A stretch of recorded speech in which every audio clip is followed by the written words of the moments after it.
Welcome to an all-new episode of Work in Progress with John Lane and Will Barfield. This podcast explores leadership traits under stress with a special guest each week. We use a simple and accurate OAD assessment to identify key personality traits or superpowers, as well as the shadow side, kryptonite traits that appear when we're under stress. As always, we'll have some pod banter, shameless plugging, and we'll even let our guests talk for a bit. Of course, no humble brags. Welcome to the show. Hi, everyone. Hello, John. John, hello, that was Will. low energy. Are you sleepy? I'm doing well. It's a milestone, sad day. Welcome to actually the last episode of Work in Progress with John Lane and Will Barfield. Will, how are you? I'm well. I'm excited to be You're on the excited last to end show. this? I'm excited about what's to come. Right, I'm choosing excitement over melancholy. Okay, I'm going to go with melancholy for a while, but let's get started. I'm John Lane, I am Will Barfield. and we are A a work work in progress. Said perhaps for the last time, we don't know. Maybe. Will, this is it. This is 82 episodes. I think the over and under for us was about 4. Yeah, I think so. Yeah, so we beat that. We did. Yeah, we beat that pretty good. I got to go back in time and get that ESPN and figure this out. So, let me put you on the spot. 82 episodes. Favorite moment? Favorite moment in 82 episodes. Let's go. Probably that one time when you made a joke about how I haven't watched any episodes. Oh, I'm sorry. That happened. That was 79 times. Yeah. And it's still true, right? Maybe. So if it's true, is it a joke? Did you laugh? Explore that. Would you laugh? You just laughed. So yes, it's a joke. Okay. You want to ask me anything? What'd you have for breakfast? Mm-mm. You won't tell me? That's not the question. Oh, is there a question I'm supposed to ask? What did I ask you? That I should know? What did I ask you? What was your favorite moment in Aw. episodes? So many. I will tell you this though. It was in the middle of the fucking pandemic, right? And no one knew what was going on. And we had started out with this concept called leadership traits under stress, which is still the backbone of the pod. Right. Great backbone, crappy name. So I remember trying to figure out a name, and I was sitting at my desk, and my wife was sitting behind me, and I just turned to her and said, "Hey, honey, what's that saying when you're working on something and it's almost done?" She said, "Work in progress." I said, "Bam, work in progress." And then I looked around, and there was no Work in Progress podcasts, and then we had our name. And I think, and even though that's not an actual podcast moment, I think that nailed our identity. Still a seminal moment, and tip of the cap to Carol once again for being invaluable. Once again, she made a good choice in husbands. Clearly. So by the time this comes out, I don't know where we'll be, but we're doing a new version. And Suresh, we'll get to you.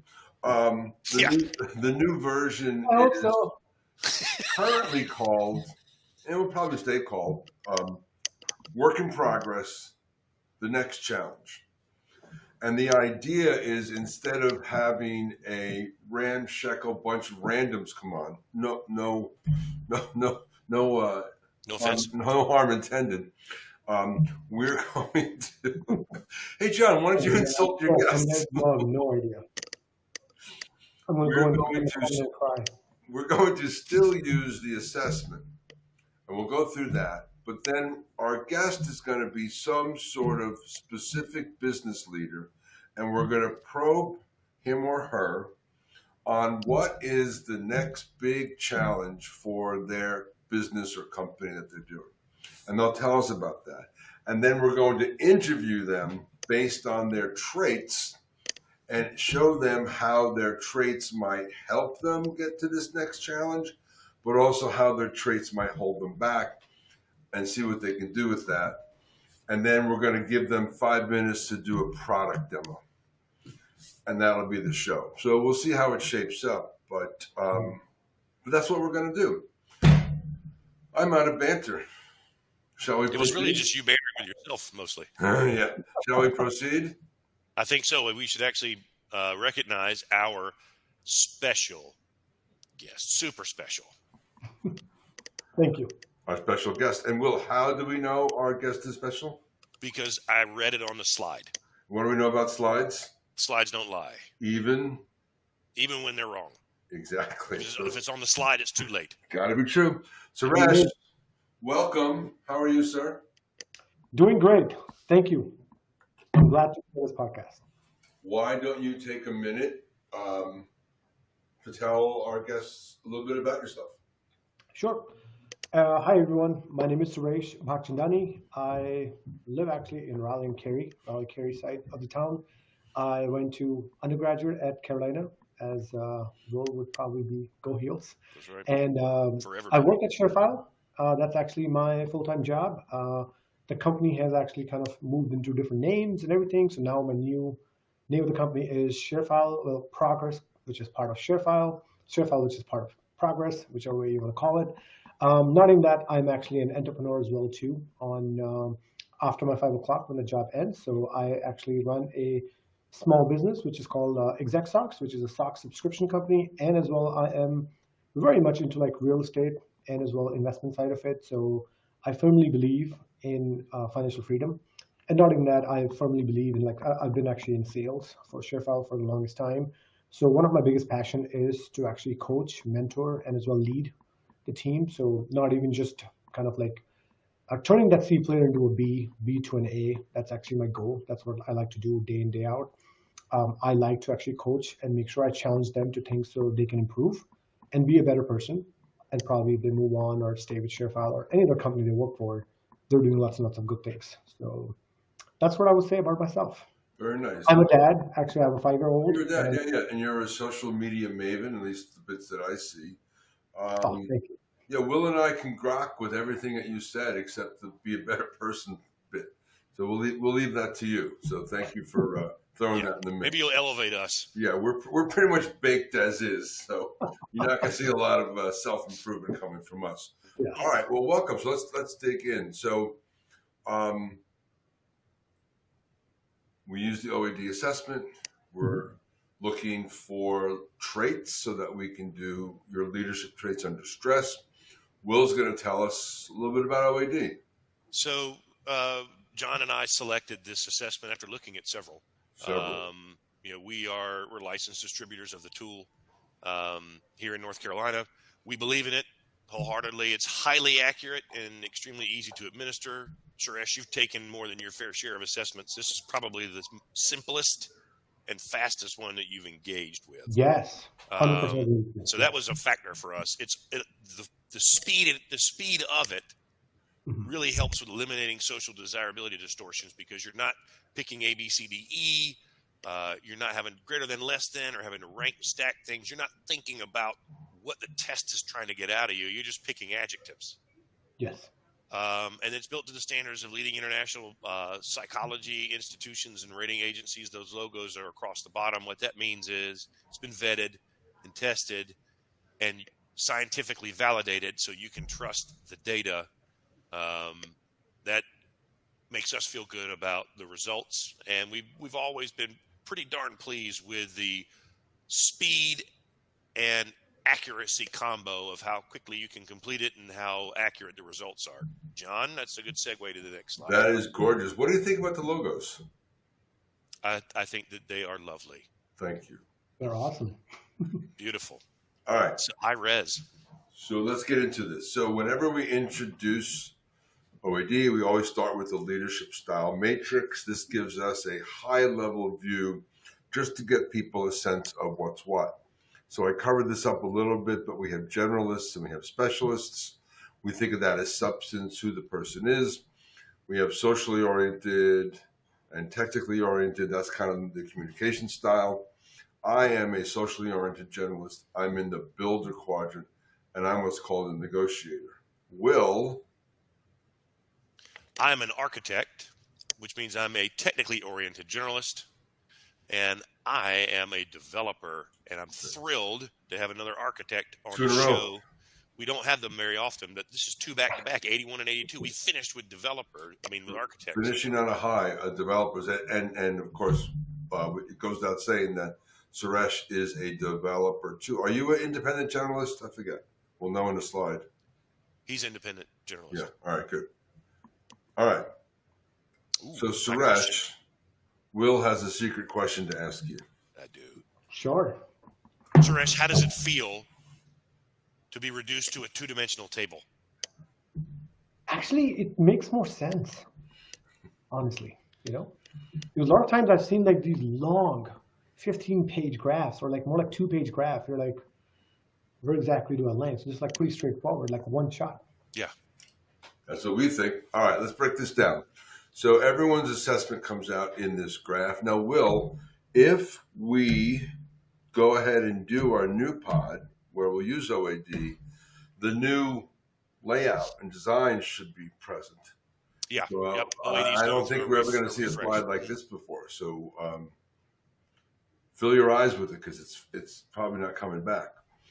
So in our world, we look at what we call the relative traits: assertiveness, extroversion, patience, detail orientation, because even though they line up in this chart and there's values to them, the relativeness between them is what makes it different. So we read this right to left.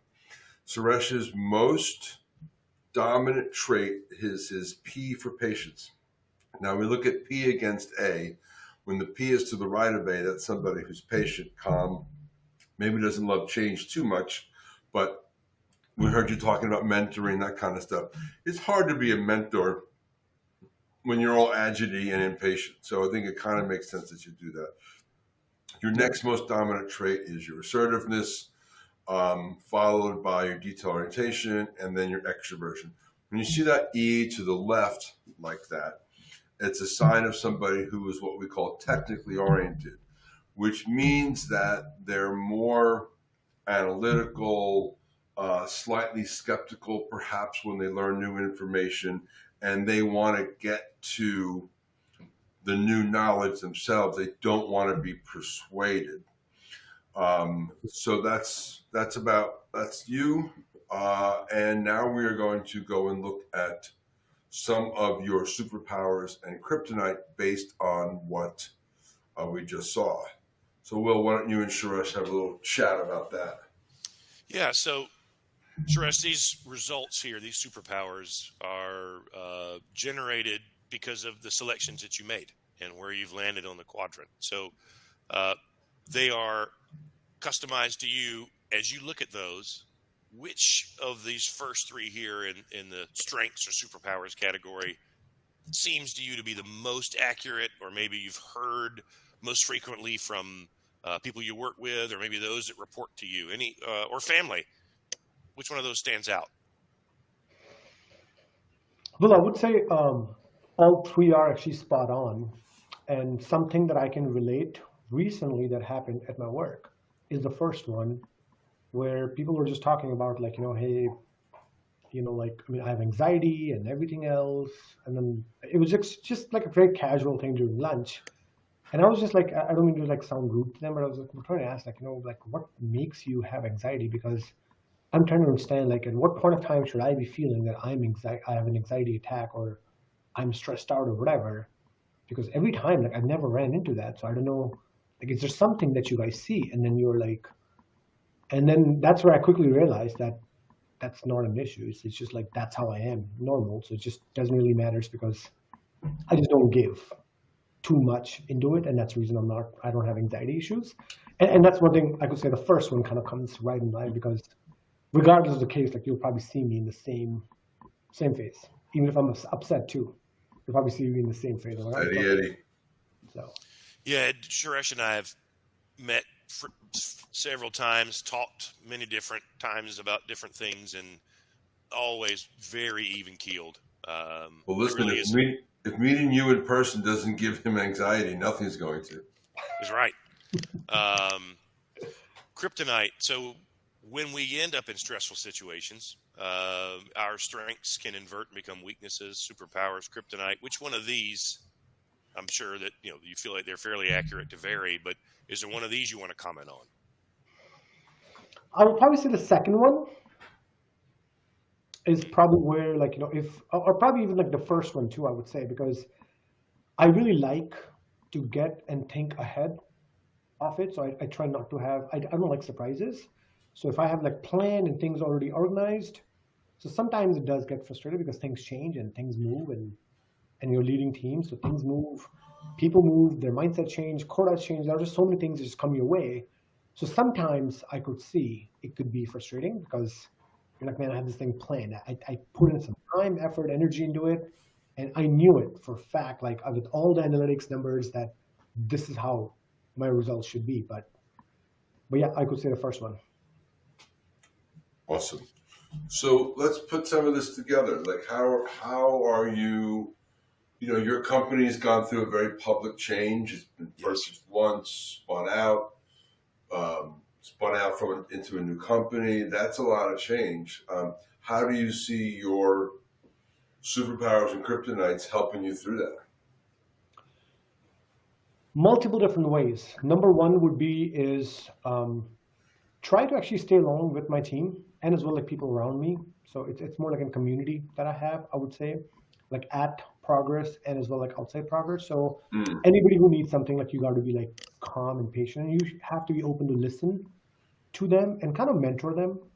And sometimes like you kind of sort of have to give them the real life experience that, hey, this is how life is. Sometimes you have a job, sometimes you don't have a job. So that's the reason why you need to be successful with your skills. Keep learning the skills every single day. So it's similar to like a software, like, it needs to get updated every single day, month, year. And in human beings as well too, like, we need to get updated depending on what are you around, your surrounding, your friends, your technology. That's something I would say, like, number one. Number two would be is don't give up. Yeah. Because that's one thing is the biggest challenge with, especially with the tech sales and especially the younger crowd that's coming in. They give up so quickly because the reality is something else. Like, just, you have to keep fighting. If you are good at your job and you're learning and you're getting better every single day, you have to keep fighting. And no matter what times are you going through, you just don't have to give up. Just keep trying, keep pushing. Those two things I would say, I would definitely implement those right away. When is the last time, Suresh, that you went through some kind of effort like this, did an evaluation or examination of your strengths and weaknesses?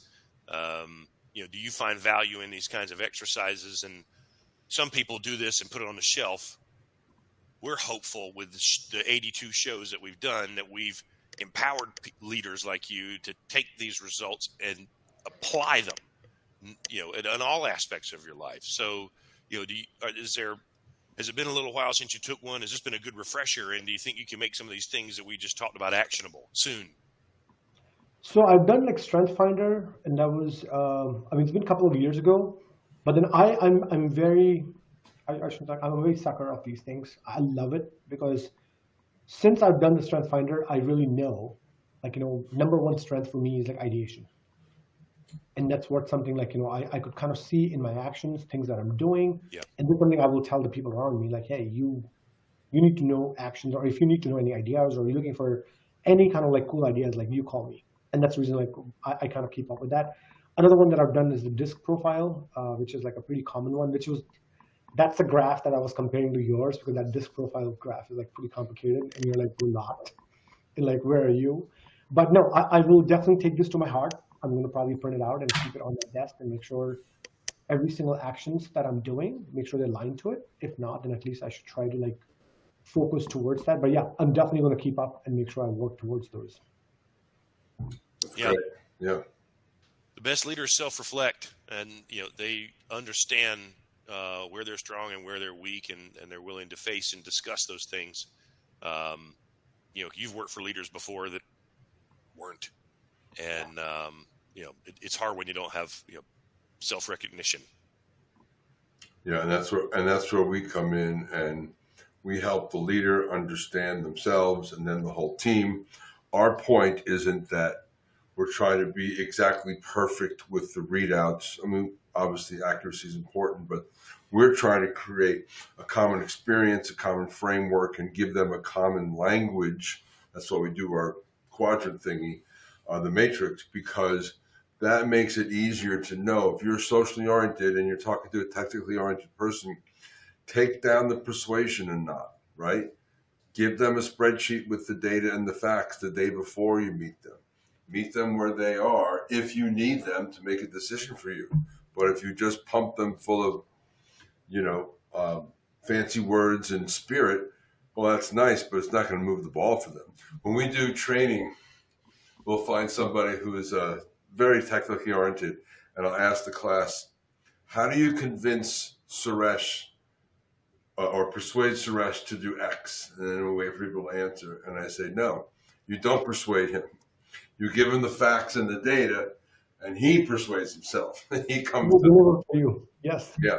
And And I 100% agree with both of you. And I personally feel like, looking back into my journey, I really wish anytime there's a new employee that joins, a new team comes in, I personally feel like they should be a part of their onboarding. So do we. Because as a leader, if I know like there are 7 people that are joining in my team, and I already have their scores up front, I know exactly what to talk, how to say, and I'm pretty much just like music in the ears. They're like, oh, this is the guy I should be working for, because I know exactly what to say to motivate them. And I probably would give them the guide as well too, but it just makes my life easy because I'm not trying to coach them in a wrong way, that I'm trying to do well, that didn't work, let me try another method, or that didn't work, let me try this method.